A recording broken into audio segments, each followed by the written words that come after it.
A goal? ലക്ഷ്യം എന്താണ്? ആ ചോദ്യത്തിന് നമുക്കൊരു ഉത്തരം കാണുമല്ലേ?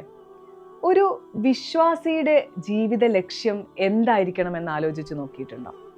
അഥവാ എന്തിനാണ് ഒരു വിശ്വാസി ജീവിക്കുന്നത്? പണവും ജോലിയും മറ്റ് ചിതറിയ ചിന്തകളും നമ്മുടെ യഥാർത്ഥ ലക്ഷ്യത്തിൽ നിന്ന് വഴിതിരിച്ചു വിടുന്നുണ്ട് എങ്കിൽ ഇതൊന്ന് കേട്ടു നോക്കൂ. അല്ലാഹു സുബ്ഹാനഹു വ തആല പറയുന്നു, വമാ ഖലഖതുൽ ജിന്ന വൽ ഇൻസ ഇല്ലാ ലിയഅ്ബുദൂൻ. ജിന്നുകളെയും മനുഷ്യരെയും എന്നെ ആരാധിക്കാൻ വേണ്ടി അല്ലാതെ ഞാൻ സൃഷ്ടിച്ചിട്ടില്ല എന്ന്. ഇതാണ് നമ്മുടെ ഏക ലക്ഷ്യം എന്ന് പറയുന്നത്.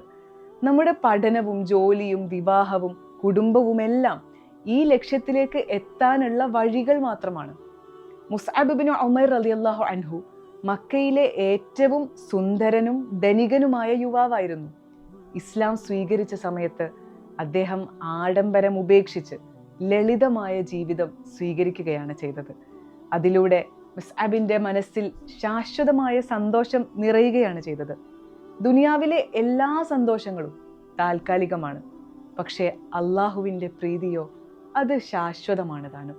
ഒരു ദിവസത്തെ 24 മണിക്കൂറിൽ 5 നേരത്തെ നമസ്കാരങ്ങൾക്ക്, പ്രാർത്ഥനകൾക്ക് ഒക്കെ നാം എത്ര തന്നെ സമയം മാറ്റിവെക്കുന്നുണ്ട്?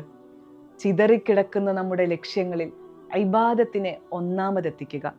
ലക്ഷ്യം തെറ്റിയ ഒരു കപ്പൽ പോലെ ആകരുത് നമ്മുടെ ജീവിതം. ആഖിറത്തിനെ ലക്ഷ്യമാക്കി പതറാതെ നീങ്ങുന്ന നിശ്ചയദാർഢ്യത്തിൻ്റെ നൗകയാവുകയാണ് ചെയ്യേണ്ടത്.